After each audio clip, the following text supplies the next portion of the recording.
still well-dressed, well-spoken, focused on her job. Students still respect her, still leader of the school. Amazing. And Miss Terrell, all of them, they all embodied what I wanted to be. And now in hindsight, my mom truly was. Welcome to episode 7 of your favorite teacher's favorite teacher podcast. Thank you for having me. My name is April C. Thomas. I currently work for Katy ISD at the lovely, illustrious campus of Morton Junior High School. Second to none, world class. Okay. And I'm sure Dr. Black would love to hear you say that too. He should. Okay. And I've been an educator, solid, certified here in the state of Texas for 13 years. 13 years. 13. Oh, some wonderful stories, I bet you got there. So what we're going to do is we're going to start off the podcast like we always do. We are going to start off the podcast with something that I like to call the journey. All right now. And in this part of the podcast, you're just going to talk to the audience about your journey in education from day one to today. All right. I began my career in education in undergraduate school. Okay. I was a part of a work study program with AmeriCorps called Jumpstart. Oh. And I was able to go into Hammond Head Start and earn a little money playing with preschool babies. And God just allowed me to be very successful in that. I was accepted into the Pearson Teacher Fellowship. I was able to go to Boston. I spent some time at Harvard and Stanford and saw 3 and 4-year-olds at circle time doing double-digit math. Wow. And I realized at that moment, the brain could be taught to do anything. Still wasn't ready to go head first into education, but as life would have it, I had a baby. And I needed my life to align itself with being able to be a very productive parent and be in school when my daughter was in school, or work rather, when my daughter was in school. And we relocated from Baton Rouge, Louisiana to Houston. But before doing that, I was subbing with East Baton Rouge Parish School District. Uh-oh. And that's when I found my first favorite teacher, right? She was actually my elementary school soccer coach. Oh. And she was the second grade teacher of my sister, Connie Hatch. Mm-hmm. If you know anything about Baton Rouge, you know anything about the last name Hatch, right? That name is attached to Torrance Lil Boosie Hatch. Yes, his mom. I'm going to share a not so flattering photo of myself with Miss Connie Hatch and Coach Moore as our soccer coaches. But she ended up being my next door neighbor while I was subbing at Capitol Middle School. And she took such good care of me. It's like, you remember who I am? Absolutely. And now fast forward all these years, I still remember my students. Wow. But she took care of me every day. She came over to make sure I had breakfast. Like, have you eaten? She'd bring me a honey bun, a little Debbie honey bun every morning. She was amazing. But nonetheless, I relocated to Houston, right? Had a wonderful time and learning about the journey of what it takes to become a certified teacher in the state of Texas. It was not easy, but I went through, it was not easy. No. But I went through the alternative certification program, ACT Houston. While I was working on my alternative certification with ACT Houston, I had the pleasure of working under Michael D. Harrison at Marshall Middle School. And he was amazing. This principal stayed after school and did after school detention. Wow. Okay? And he would have the kids in his office. And they had a long pledge that they wrote. You went home and still did your homework. Mm-hmm. But after school detention, you had a pledge that you had to write. And it was long. It was probably like 9 pica font. And it was single space. Wow. And they had to write it. Mm-hmm. And he sat at his desk. And he worked while they wrote in silence. It was one of the most inspiring things I had ever seen. I'd never seen a principal do that. Mm-hmm. But nonetheless, I learned a lot about just being a professional in the world of education as a Black woman. Mm-hmm. And when I was able to pass my certification test, again on the first try, he promised me, he said, when you pass your certification exam, I will give you your first contract. Oh, wow. And was true to his word. I passed it that March or April, a long time ago. And he immediately put me on salary, and it changed my life forever. And I've been able to, thrive in education by the grace of God, and be there to support my daughter. And it's been a pretty wild ride. I left HISD because life just pulled me in a different direction. And I begged my principal to leave and go with me. Like, who does that? I was like, please. And he was like, I can't do that. But I support you no matter where you go and what you do. He's gone on to be a published author and is no longer a principal, but Wow. he's still amazing and is still a mentor. But I made my way over to A-Leaf. I was there for 8 years at Kilo Middle School. I'm very much so a loyalist. I don't like to move around. I was at Kilo for 8 years under Brian Brown. And then, oh God, say the man's name. I can see his face. Oh Lord, why can't I say the man's name? He made history. So I left HISD and I made my way over to Kilo Middle School in A-Leaf ISD. I was there for 8 years. I have always been in reading language arts. I've always been a writer. Always been a writer. In elementary school, I was writing poetry. Throughout high school, I was writing poetry. So it was no wonder for me. It was just a no-brainer. Often felt like I should have gotten a certification in science because I love science. Music is also there and not still far away because I play the piano, I sing, I write music. But nonetheless, went over and worked in A-Leaf under LaShonda Renee Hopkins for a considerable amount of time as my instructional coach. And still a lot of wisdom there. Taught me a lot about, being a leader, how to be a good collaborative teammate, and what PLCs truly look like, what a PLC campus looks like. And then as time would have it, COVID came. And COVID was a reset, right, for a lot of us. And I was in a transition in my life. I was moving further out west, getting out of the city. And I moved over to Katy ISD. And that's where I met Mr. Stubblefield. And he saved my life a lot. I did not. Okay. I did not. Listen. Okay. I mean, shooting from the hip most days. Like, and he would be like, hey, you got to put your guns away. He saved me in a lot of rooms. He fought for me in a lot of rooms too, for me to just be able to just be here having this conversation. It's still a testament to God's goodness, his mercy, his favor, his provision, his providence, having people go before you, having them in place to protect you from you. Okay. Yes. That's why he was there at Wood Creek Junior High. All right. So I spent 2 years at Wood Creek with Carla Beek and Mr. Stubblefield, and of course, Dr. Lowry. And again, people are there to protect you and give you wisdom. And now I'm in Morton Ranch with Dr. Black and Ms. Holman. And I'm telling you guys, it has not been a dull moment. As a middle school teacher first, can we just say that? Well, middle school. Here's the thing.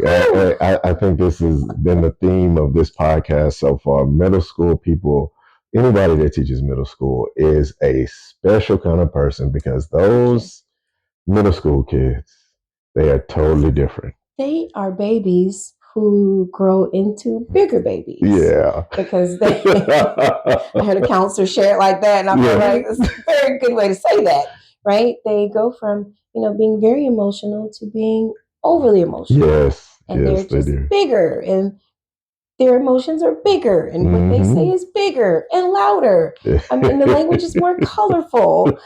And it takes us who walk in a little more emotional intelligence than them. Shout out to all the fully developed brains in the room, right? It takes us to show them healthy ways to walk through those really big emotions. Right. So that's just my journey in a nutshell. Providence. People going before me to give me an opportunity to trust in me. Even me getting my Texas certification. I was studying at church one day, and the church accountant came through, and she had saw me studying for a while. And she asked me one day, she said, "Are you ready?" I just said, "Yeah, I am." And she paid for me to take my certification. Oh, wow. Wow. She seeded my efforts. Look at that. And I'm telling y'all, even to today, she is still very active in my life. Every week we talk. Most Sundays we go to lunch. But yeah, God has put people in your life to go ahead of you to truly lay a path for you, to forge a path through for you. And so I'm super grateful for that. And so thank you. And the beauty is all we have to do is just follow it. Like we were talking about earlier, it's there for us. We follow it. And even though it may seem like we're not doing the right thing, it comes back and it shows us that we're on the right path. Most days, you don't feel like you're doing the right thing, especially teaching middle school. Oh yeah, middle school. The punishment I've signed up for today. Okay, let me just thank God for the breaks. So true. Now we're going to move on to the next section, a section that I like to call the yin and the yang. All right. So what this section talks about is our worst days as educators and our best days as educators. And I like to try to finish it off more with positive. So I like the audience, the guests, to tell their worst day in education first and then talk about the best day. Because we all have them, and it's nothing wrong with talking about it. It just opens up our audience to see the different aspects of the dichotomies of being an educator. Yeah, I think that COVID, thank you, God. Thank you, Father. El Olam, the everlasting God. COVID opened the eyes for people to know we don't just go to school and just prop our feet up and wear cute little cardigans. No, we go to work. It's a battlefield. And, parents having to be home with their children or still have to figure out how to work, and their kids be on Zoom and then make sure that they're paying attention to the lesson and then doing the homework. Like, it opened the eyes of so many, many people as to what we do every day. Right. We do a lot. We are not just teacher, we're counselor, we're mom, we're dad, we're nurse. We are security guard. We are, we are security guard. We're just everything. We wear a plethora of hats in just one single class period, right? Flexible is not what we are, right? We are contortionists, okay? Because you could be flexible and not be able to really bend and twist your body. That's who we are. We have to pivot quick from dealing with, children who have a myriad of challenges before they arrive at your classroom every day, to children who come from, I don't want to say perfect because everybody has challenges, right? But from an ideal home, right? Mom and dad are there, they're supporting their kid, but maybe they have a bully at school. We got to know how to stand on all 10 toes for every kid all day long. So one of my worst days, because there've been a lot, right? There've been a lot. One of my worst days was understanding why kids slept in my class. Oh, tell us more. I want to hear this. Yeah. I was in A-Leaf, and the young man would come to my class and he would sleep every day. And sometimes we can be short-sighted, right? And I would just tap him and wake him up every day, or tap his desk. And after a few taps, a few days of tapping, you don't want to tap anymore. Now you want to, what's up, right?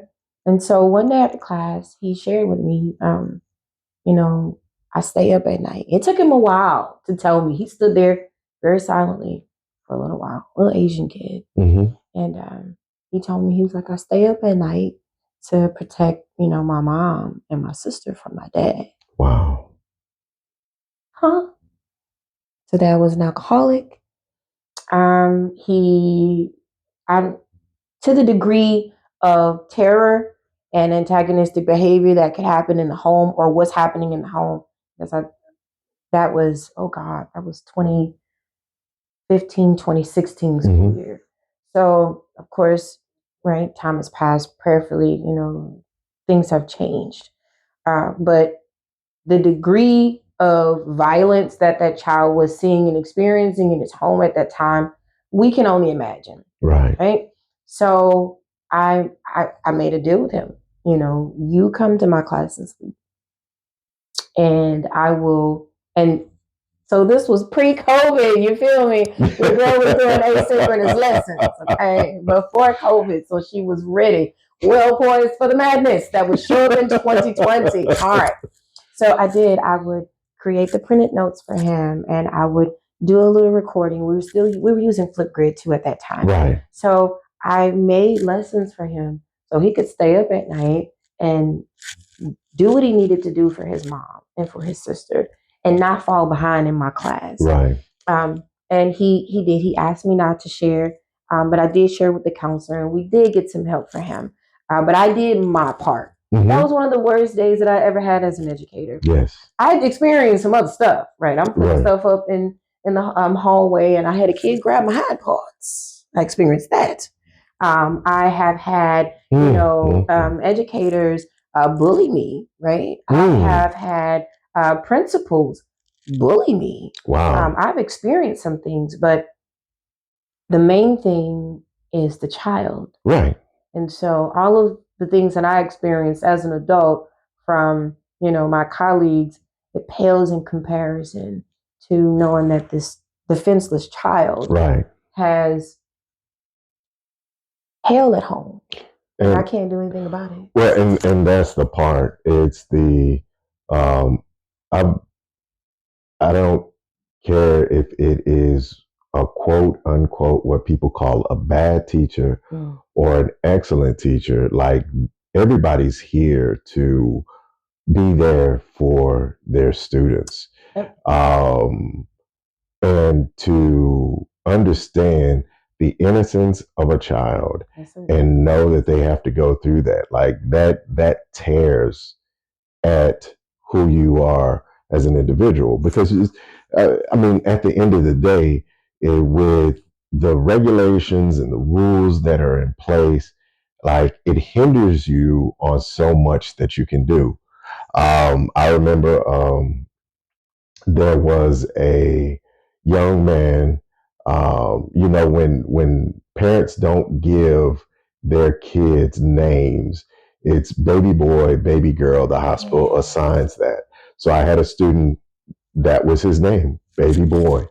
And a lot of stuff that he was going through in his life, like, I wanted to say, you know what, son, I understand you're going through this. Let me bring you into my home and show you what it's like.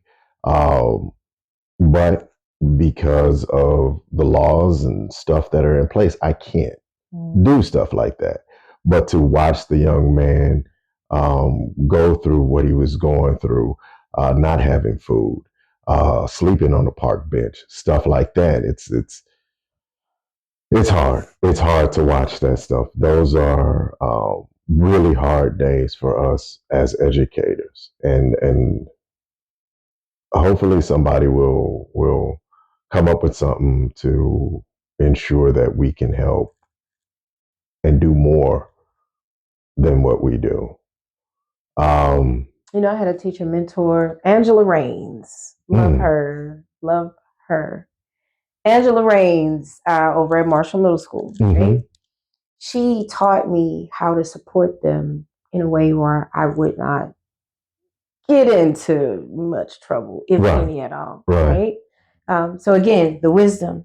So she would have, just like if you have ever been part of a ministry that, went out and, did things for the homeless, right? We have little care packs created. And so she taught me how to keep care packs created in my classroom. Awesome. It would have, like the little travel or trial size of like deodorant, some wipes, a toothbrush. It would have some snacks in it, right? Even if it's just like a cracker pack and like some like what are the things called?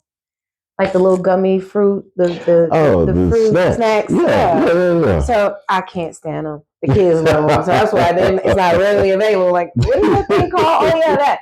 So it would be in a Ziploc bag, so especially for the young girls, right? Because even now in the nurse's office, like feminine products for them, like.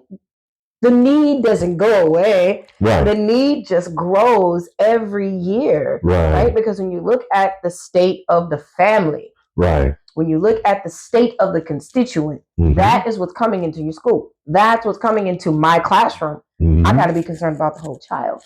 So, although, right, I wanted to do the same, like bring some of these kids to my house.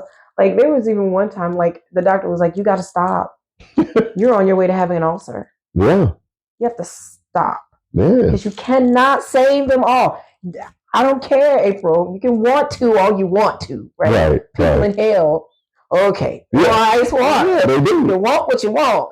But you can't do it. Yes. You have to know your limitations. And that's probably, a good segue into, my best days. Right? I know my limits. And I know that I need help. It takes a team. You need to be humble, right? And I don't mind saying, "Hey, look, I don't know what I'm doing. I need some help. I don't know what I'm doing. This parent is, I am, right? Right. And so this was just recently, actually, when I lost my dad. Yes. I lost my dad November 11th. And so right as we're coming into the Thanksgiving break, right, everybody is like, hallelujah, we're about to get a week off because we're tired by November. Okay? And I had been back and forth to Baton Rouge every weekend. I remember that. I'm at a new school, right? I'm learning, the community. I'm learning my colleagues. I'm learning my administrative staff, the instructional leadership teams. I'm learning all of these things, all of these people, the ways in which to live on the ranch. And the ranch. Yeah. I love it. Yeah. The ranch. That's awesome. Yeah. It's a great day to have a great day, and it's a great day to be a Mav, right? We win at the ranch, okay? And that phrase, right? We say it every morning. It is ingrained into the fabric of my being now. And I've actually seen it manifest as true. Right. So in the midst of me going back and forth to Baton Rouge every weekend to take care of my dad, I'm knowing that now we're arriving toward the end of his life. And every day, someone at school is, what do you need? What do you need? And I told Dr. Black, I said, I arrived at the ranch at the right time in my life. I couldn't have got here at a better time. Yes, ma'am. I've never felt so supported. Whether even the nurse came by, she said, listen, if you need to come to my office, I have a whole bed here. You can just come. Wow. Just come. The counselor called, 7th grade counselor, Miss Abuzala. She's now going over to Friedman High School, new high school that they're opening up, right? She's going over there, and she came by my classroom one day. She said, hey, I lost my dad too. If you need anything, let me know. My colleagues, did you eat today? You need to eat. I'm teaching. Knock on the door. Here, give that to your teacher. It's lunch. Wow. Over and over and over. Calls, texts, emails, cards, just right? Even you, Mr. Stubblefield, just an overwhelming amount of support on one of my worst days, right? Which seemed to be for a season, right? And now that, as the pastor would always say, because, at this age, you've been to quite a few. Yes. You've been to a few services. Yes, ma'am. And they always say, when the phone stops ringing, right? When the food stops coming, right? That's when you find out who's in your corner, because that's when the real grief shows up. Couldn't have got to the ranch at a better time, because the grief has truly shown up, right? But still, overwhelming amount of support. Wow. I still have that bed if I need it. Wow. I still have that conversation available if I need to have it. Mm-hmm. If I need a little grace and I need to show up a little after 8:20, okay, I can have that. I can have that time. That's something. Yeah. And it just so happens the last episode that I recorded with Miss Martinez, she talked exactly about that, the importance of the community that you are a part of. It can make or break you as a teacher. Like we said, we're going to have our hearts bleeding for our students, the pride that we have when we see students succeed. But there are going to be times when our cups are empty and it needs to be filled. And those people who are on our teams are those individuals that do that. She pointed out something. She said that the people on her team understands the things that she goes through in a way that even her husband that she's been married to doesn't understand, because you really have to be in this education thing to like really understand what we go through. And that's why the community, the team that you are a part of, can make or break you. Oh, no doubt. As a teacher. No doubt. She said it. You can't pour from an empty cup. And it's a lot of times I don't talk to people outside of education about my job, right? About my career, about my passion. We don't talk about it because they can't relate. Right. And it's so easy for them to become very judgmental and say, oh, I don't know how you do that. Well, darling, I don't know how you work at McDonald's. But everybody got to work somewhere. Right. But she's right.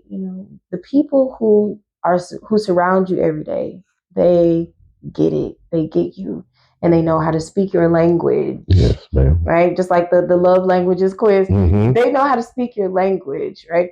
And for a lot of us, it's just food. It's just food. Can we just say that? It's really just food. Yeah. Show up in the lounge with some donuts, put out an email and say, who you telling? And we're all there. Okay. So true. But your team is everything. Everybody needs a team. And so I'm blessed to be a part of the ranch.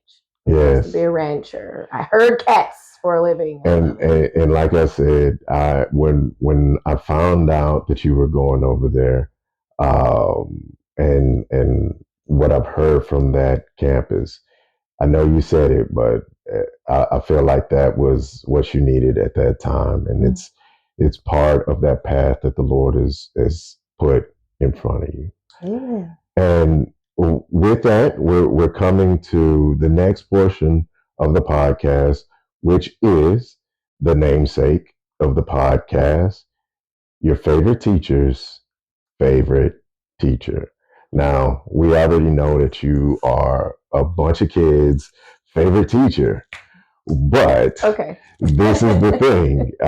We want to know about your favorite teacher, who has left an impact. And I know you talked about it at the beginning.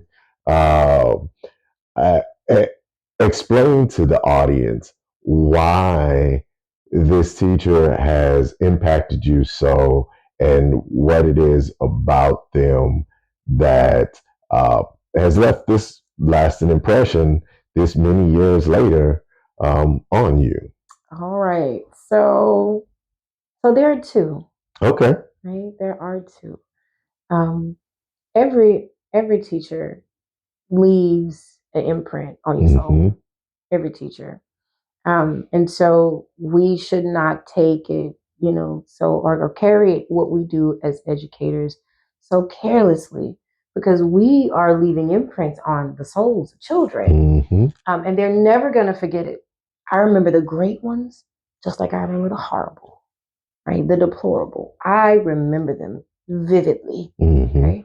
I know I look young, but I am from an elementary school time in the early 90s when you could get your butt whooped at school. Okay. even those teachers, right? And that's the era of Connie Hatch. Connie Hatch, she was not ever given the privilege of spanking me. But she was as I stated, my sister's second grade teacher, and she ended up being my soccer coach.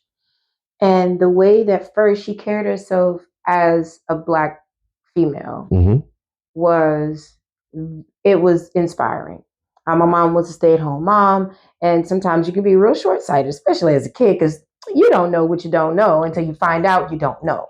And sometimes that revealing or revelation doesn't happen until you grow and go. Okay.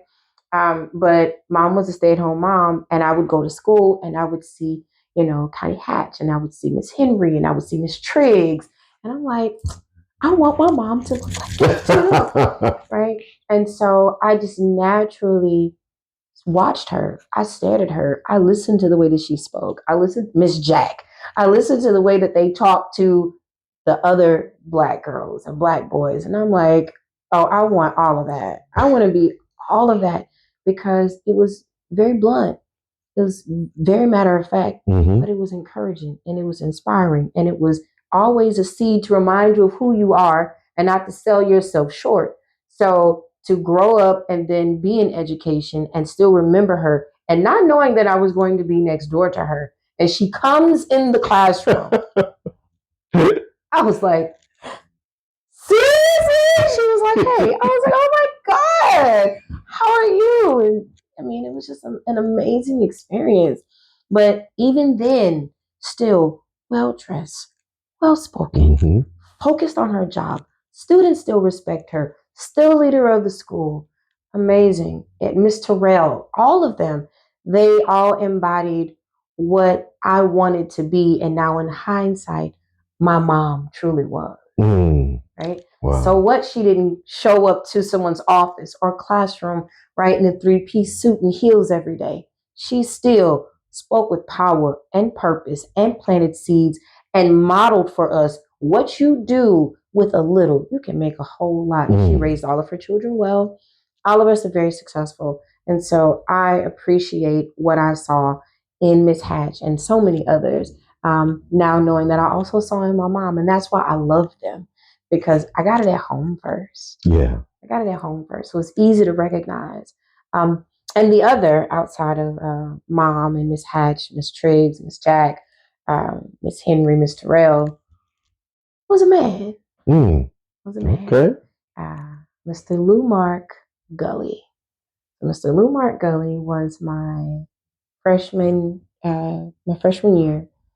He was, freshman and sophomore. Band director at Astruma High School in Baton Rouge, Louisiana. Okay. And on the reservation, Mr. Gully brought his love of music, especially jazz, marching band, but most importantly, structure and pride in what you do, because your work will speak for you. He graduated from Jackson State University. He marched in the band over there under Director Kendrick, who, things come full circle, I have the pleasure of working with that band director's sister over at the ranch. Oh, really? And I shared this story with her as well. And she pulled out pictures and she was like, I'm going to call my brother. And called her brother and told him about my story and told her Lumark was one of my favorite students. Remembered who he was. And I'm like, of course he was one of your favorites. He's everybody's favorite. The man could play any instrument. Wow. And turned out some of the most amazing musicians. Stephen Dixon is right now, he's getting, I want to say, his double masters in music. He's played all over the globe. Jordan Dixon, his brother. Oh God, so many of us, right? I still, again, I play the piano today. My daughters are both musicians. So his legacy continues to live on. But I'm telling y'all, there was something about this man. When he walked into the room, he didn't have to say anything. Just walk in the room and everything stops and all eyes are on him. You know, he carried himself with a sense of respect that it didn't matter if you didn't respect him. It didn't matter. He was giving you none of his energy. right? You weren't going to have the opportunity to disrespect him. He did not give you the space. Right. He didn't give you the space to take away from his prestige and his value, right? And that will always stick with me. Mm-hmm. And I'm having to walk in that evidence all the time because it happened, right? Once you come into the evidence of something, you can't deny that you're now responsible for what you learned. Mm-hmm. And so I saw it in him. So I have to walk in, hey, you can't give them the space to allow you to diminish your character and or diminish your value, right? By having you get outside of character. And again, thank you for being in certain rules to keep me from, all right, we shall continue. So, but we were at a Mardi Gras parade, and I was a freshman, and I was a horrible freshman. Can I just say that? I was a terrible freshman in marching band, and primarily because, I thought I had a little weight to throw around. Mm-hmm. The high school principal at the time, Elisha P. Jackson, he's also deceased. He was my dad's football coach. Okay. And so I had a little legacy there. At the time, my sister was a senior. My brother was a junior. And here I come in as a freshman, and so many family members had passed through this school. So I thought, I could push the envelope some days. So I was a horrible freshman, but our class was pretty big. And so I thought that I could get out of formation at this Mardi Gras parade. Mm-mm. Not just get out of formation, but I thought I could turn around to the float directly behind us and shout, "Throw me something, mister." Ooh. With my clarinet in my hand. Ooh. In my uniform. Hat, plume, spats, boots, everything. April's turned around and the section leader is like, "April, get in line. Throw me something, mister." I turned around and Mr. Gully was standing at my nose. Uh-oh. And he, "What are you doing, Crab?" And he didn't talk to me for the rest of the night. And I was afraid that he was never going to talk to me ever again. So at that moment, I became the chief brown noser of the marching band. Okay? It didn't matter what was going on. April was in the band room. April was making straight A's, trying to help out, cleaning this, packing that, whatever I could do because I wanted to get back in his good graces. And so, end of school year band banquet. He's announcing senior, junior, sophomore of the year. And I'm sitting at the table with all the freshmen, and we're all laughing and joking. It's freshman announcement. And I'm like, y'all know it's not me because I was the absolute worst. It's not me.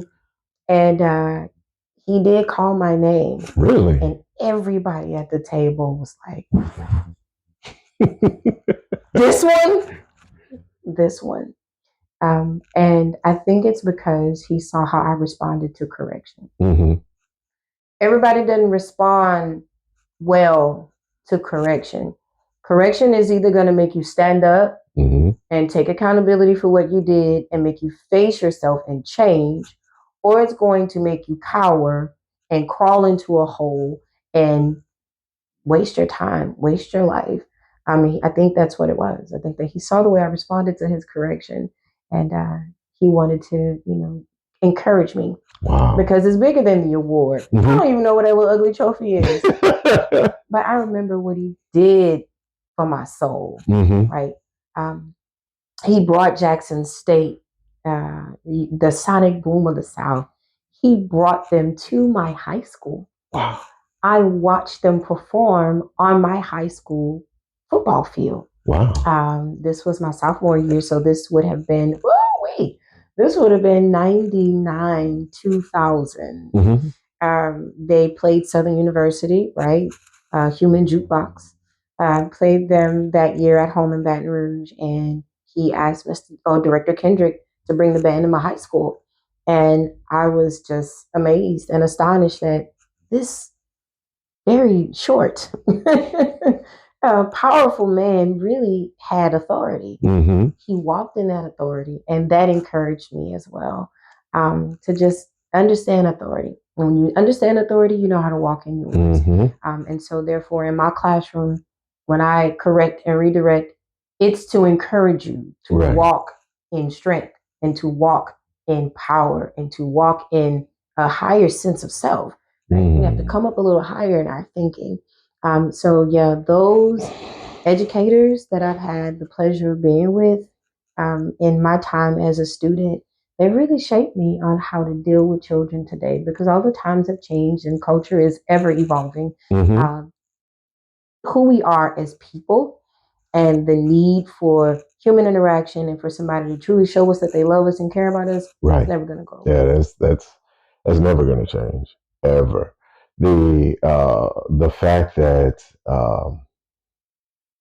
and I say this to teachers all the time whenever you are trying to communicate or transfer knowledge to kids, the best way to do that is to model it. And for those teachers in your life to model, even and going back to the first story of the teacher, like you said that you watched them. It wasn't even an interaction where you're going back and forth with them.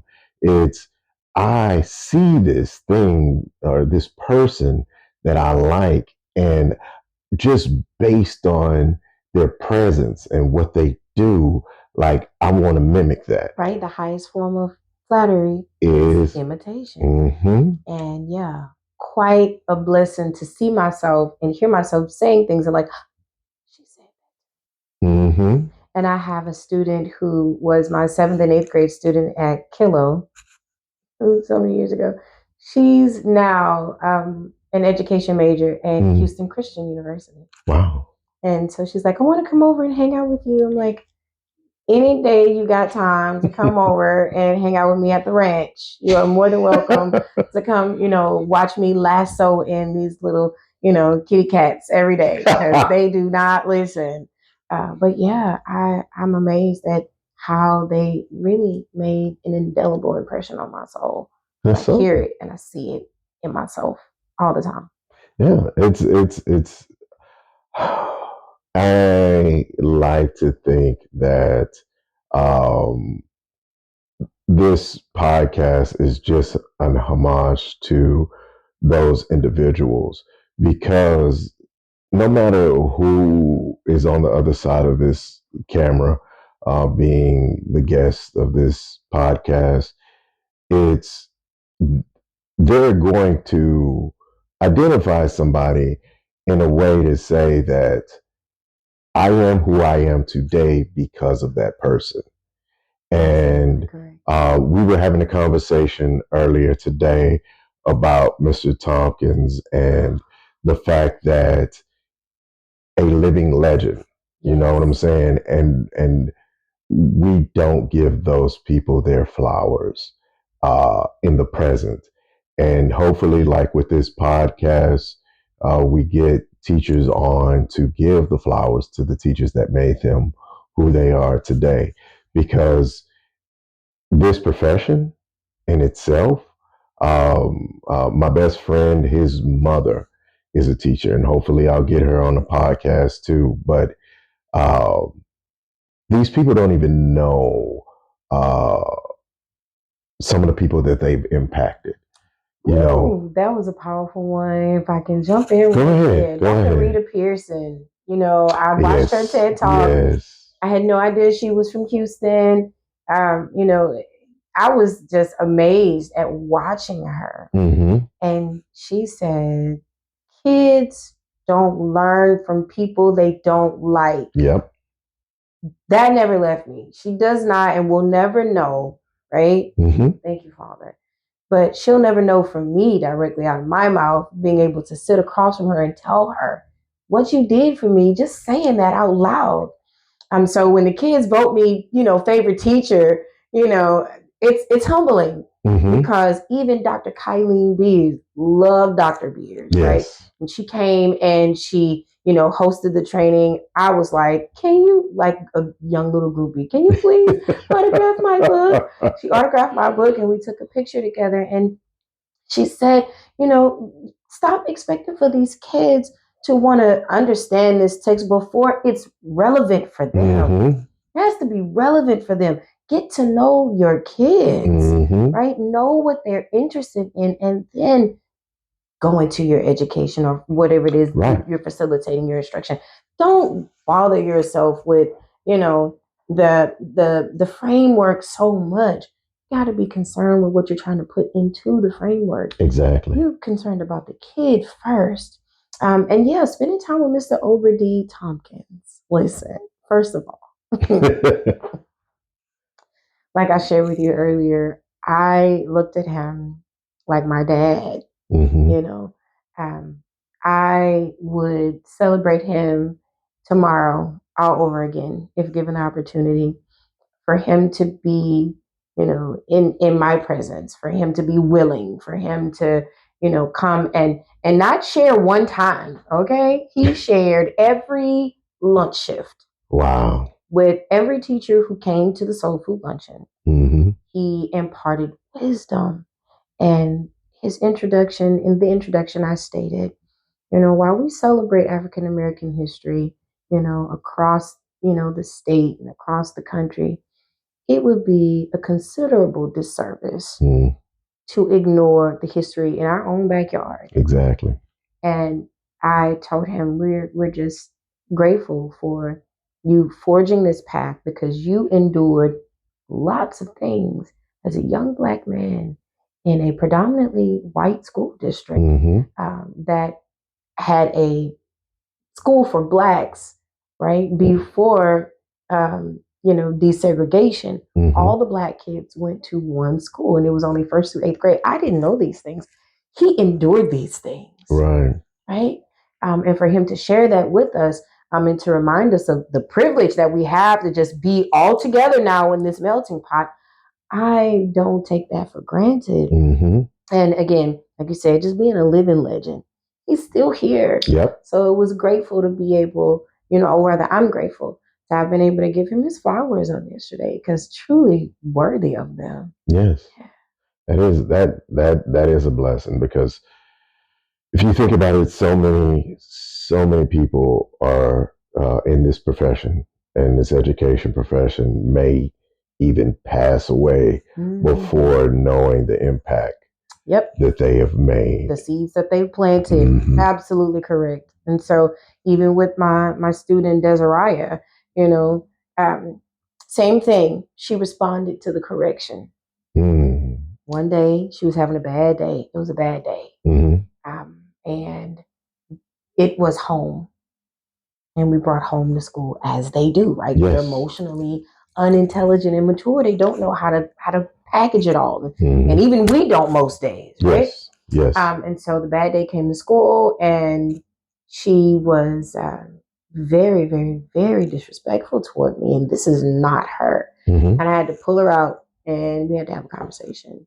And it was a beautiful conversation because it was just, what's wrong? You're not you.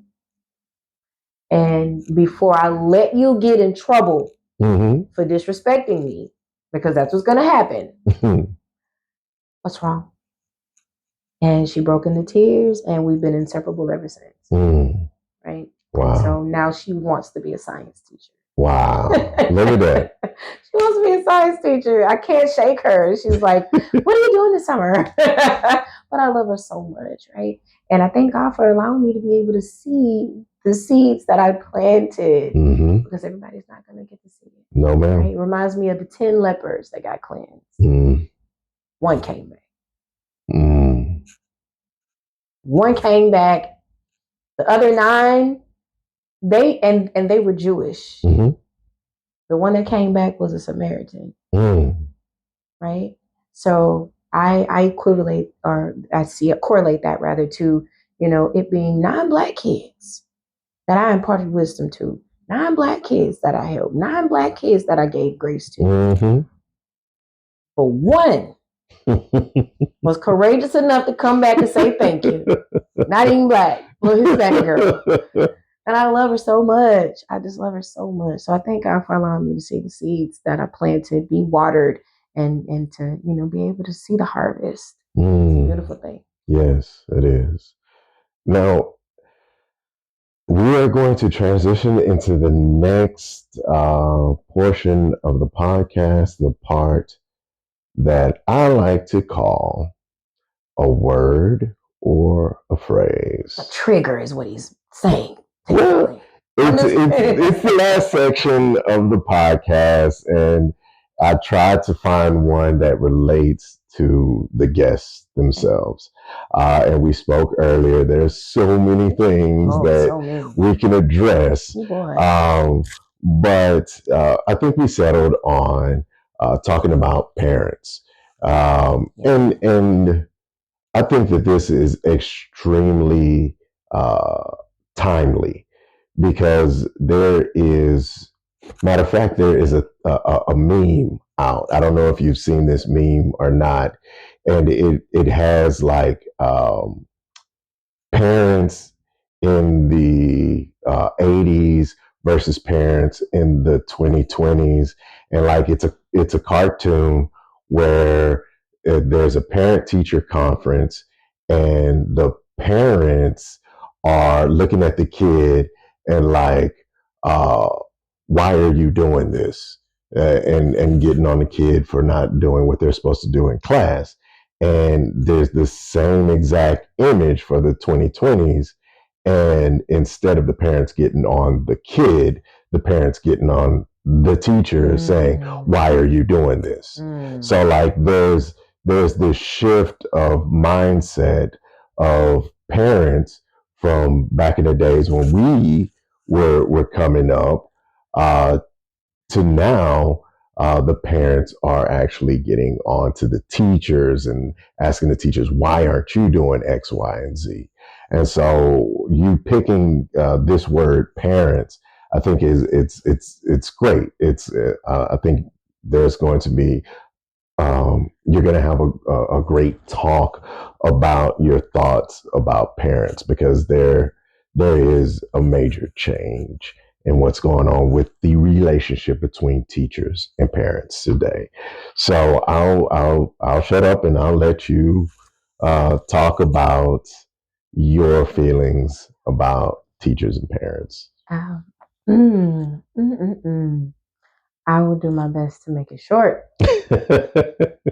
I'll do my best to make it short because the time has been well spent, and thank you for having me. Yes, ma'am. I'm a parent. I became an educator before I was a parent. Mm-hmm. I have been an educator throughout my daughter's life. She is now 18. She graduates high school this year. Wow. And I have had the pleasure of having good relationships with all of her teachers. We have walked in a collaborative accountability when she had bad days, when we had things happen as a family. I lost my mom in 2016. She was in middle school. Middle school? I don't know. I think it was intermediate because, different districts do different things. Yes, ma'am. So in A-Leave, it was intermediate school. Mm-hmm. But everywhere else, 6th, 7th, 8th is middle school. So she was like 6th grade. But nonetheless, right, we lost mom. We lost dad. We've lost cousins. I got married. I got divorced. We've moved across the city. Life still happens, right? Mm-hmm. We've had illnesses. We've had, mental health challenges. We've had it all. We now have a stepsister, right? Mm-hmm. I may end up adopting 2 more girls. Like, we have had life. Life hasn't stopped. Mm-mm. Mom has had surgery. Mom has been sick. Mom has been off work. Life has not stopped. She has had, doctor's appointments and failed friendships, and she's had birthdays, and she's had, broken hearts, and she's had life. But what has not changed is the standard that I expect of her when she walks outside of my house. Mm-hmm. When she leaves my house, she understands that she's an ambassador for me. She understands that she is representing me and everything that I have instilled in her at home. What I need parents to understand is that culture and your friends are going to always influence your kid. Mm-hmm. But if you lay it plain for your child that they have one of two choices, you can either represent me well or you cannot represent me well. And if you choose to not represent me well, this is the consequence. Mm-hmm. If we can just get back to that, we can change that meme. Mm-hmm. So true. What I'm finding is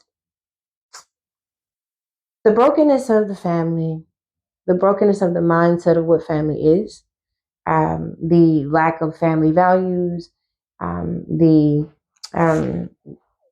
challenges that we see students come to school with from home.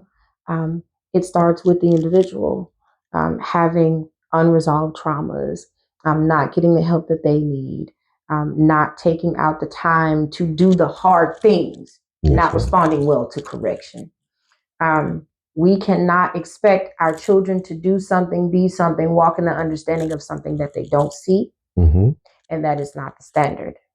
As they're growing, right, their personality is going to come out. We thank God for that, okay? Because they're individuals. Mm-hmm. But if you are not a healthy individual yourself, knowing how to surround yourself with people who are going to hold you accountable, if you're not healthy mentally and emotionally, getting the help that you need and making sure that you're organized in your thoughts and disciplined in your thoughts, because disciplined people have disciplined thoughts and disciplined actions. If you're not what they need to be, don't expect them to be that. Right. And you can't send them to school to someone who only has them for a few hours a day, who is only technically qualified to put a Band-Aid on their gushing wound. Mm-hmm. You are doing your child a huge disservice. Yes, ma'am. They cannot come to school and thrive if they don't have parents at home who are helping them thrive. Yes, ma'am. My daughter and I are doing scholarship work. Mm-hmm.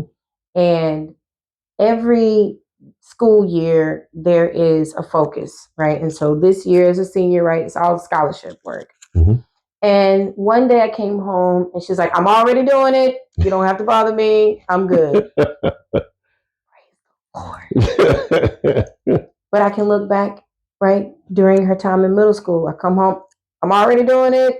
You don't have to bother me. Mm-hmm. I got it, right? Mm-hmm. Doing the dishes or doing her laundry or cleaning her room, right? Elementary school, I got it, Mom.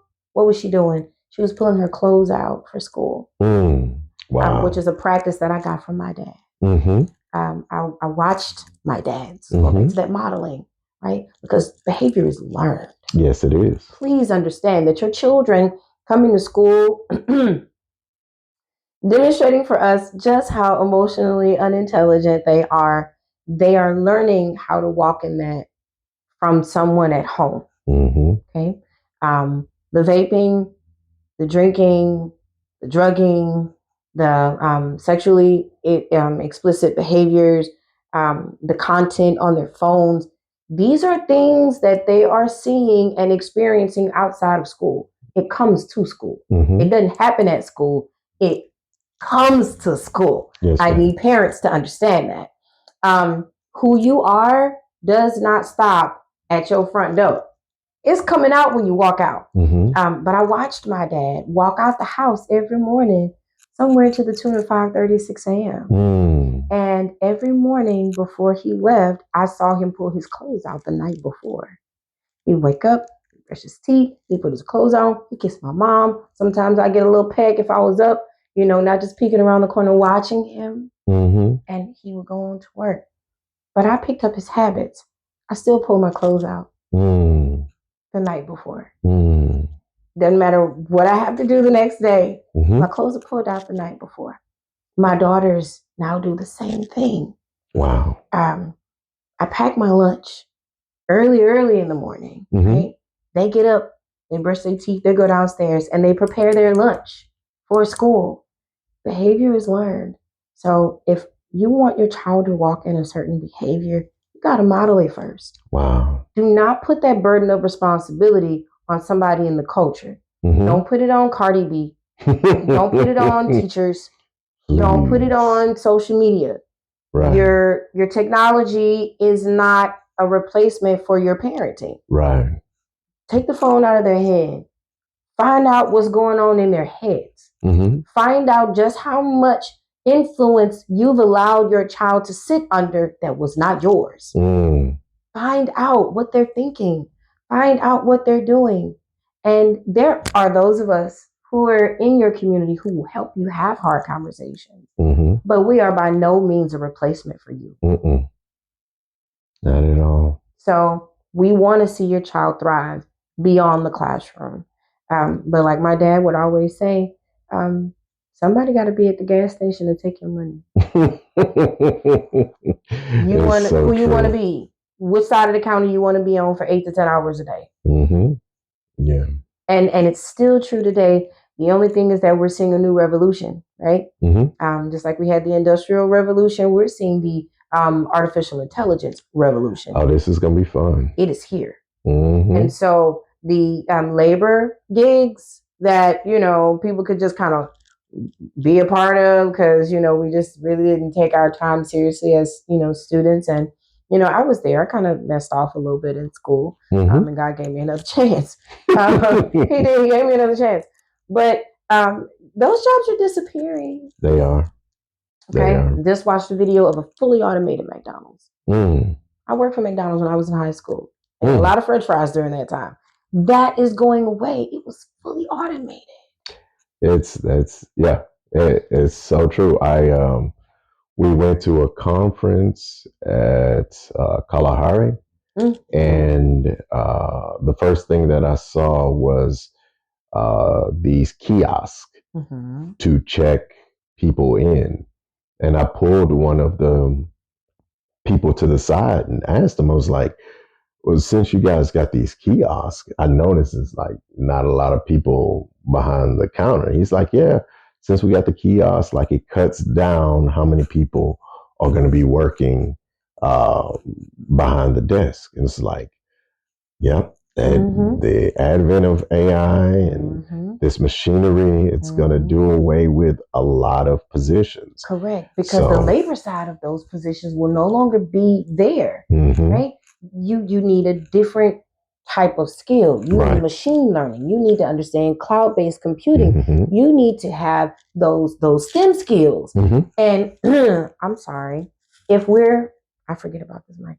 I'm sorry, if we're spending our time focusing on being the most well-dressed and, makeup faces and lashes and, hair and being the most entertained generation on the planet, I need you to make sure that you explain to your child they will not be able to afford that life once they become adults because the revolution has already begun.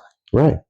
And they're not competing to, just go get a job at, McDonald's. It's not going to work out. It's not going to work out. So, well, and to me, this whole theme of this episode of your favorite teacher podcast, like listening to everything you said, like the theme of this one is model. Like you modeling to that young lady that wants to be a teacher, you paying attention to those teachers and modeling what they did, and your father, like that's the thing. Our kids, and as a father, they my kids watched me throughout my career in the military and what I'm doing as an educator now. And like I modeled to them what it's like to get up every morning, go to work every morning. And we've gotten a little religious on this episode too. And so, like in Proverbs 22:6 says, "You train a child in the way that they shall go. When they get older, they shall never depart from it." And that is exactly what you're talking about. So, as a parent, we're modeling, we're showing them what they're supposed to do. And right away, we may not see the fruits of those labors, but after a while, they will have something that they can revert back to, the basics that they know from what their parents have modeled for them.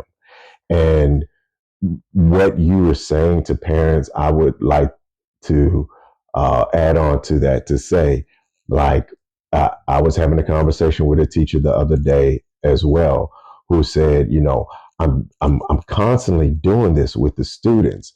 And what I try to get her to understand at the same time is that yes, you are doing all of the things correctly, but you have to understand that all of the stuff beforehand was instilled in these students, and you're trying to teach them something new. It's not going to happen overnight. Nope. And the same with the parents. If you feel that your kids are on a path that you don't like or does not represent your last name the way that you want it to represent, you have to understand that it's going to take time. The prodigal son, the story of the prodigal son, he had to go out, he had to go through all of this and then come back. That's the thing. Don't give up because you're not seeing the fruits of your labor immediately.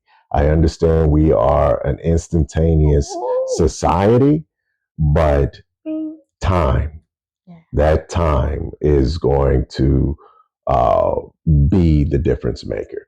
Don't give up. Keep going. Keep pushing. Keep modeling what it is that you expect your kids to be. And with that, we're coming. I'm going to jump into the end of it. I did a lot of talking. I'm gonna let you. I love it. I'm gonna let you go ahead and close it out. So at the end of every podcast, I like the guests to have the final word, and on top of that, let the audience know where they can find you. I know you have your TikTok, your website, and your Twitter. So share with the audience where they can find you and give the audience some final closing words. All right, friends. It's been a blessing to be here. I'm sitting here with Mr. William D. Stubblefield, and he is by far one of your favorite teachers' favorite teachers. Okay. Thank you. He has lived by faith, has grown in grace, has taught me how to grow in grace. Give people grace. Don't try to feed them more than they can chew. And just being here with him as he continues to grow and evolve as a teacher. Even at this very moment, still teaching me about how to be all tech savvy, because I don't know how to do none of this, okay? I keep slapping the microphone. But thank y'all so much for tuning in and for listening, and for him giving us a platform to just share with you our experiences. So thank you for my challenge coin. And in closing, I love people because I like to learn from people. We are not the same, but we are. Isn't that something? Mm-hmm. We're not the same, but we are. Everybody has family and friends that they love, that they will come for. And it's the very simple things, the very priceless things that bind us together. And if we can just get back to understanding that, I think we can move a lot further. We can move the ball further in society. I appreciate your time. If you ever want to see anything or hear from me, reach out to me, hear anything from me, want me to come speak to your kids, because I do that too. You can find me on TikTok at The Teacher Has Spoken. You can find me on X, formerly known as Twitter. Did I say that right? You said it right. Thing. It is. It is. So weird. I feel like I'm shouting out Prince every time I say it. For those of you who have no idea, it's a whole thing. Okay. But you can find me at ELAR with April, as well as online at my website, elarwithapril.weebly.com. So it has been a pleasure. And just remember, what you want to see, you need to be. What you want to see, you need to be. I know you've heard it several different ways, like be the change that you want to see in society, or be the teacher that you needed or had or wanted when you were growing up. I just keep it simple. What you want to see, you need to be. Awesome. Thank you. Thank you. You're so welcome. This is so fun. Thank you. So that ends it. And this is me signing out. Peace. Thank you for taking the time to listen to this episode of Your Favorite Teacher's Favorite Teacher podcast. If you have a story you'd like to share, please contact me at wdstubblefield@wdsi.us. Again, that is wdstubblefield@wdsi.us. And you could be our next inspirational story of how educators impact our lives. I'm your host, Mr. Stubblefield, and I want you to remember, no profession is possible without your favorite teacher.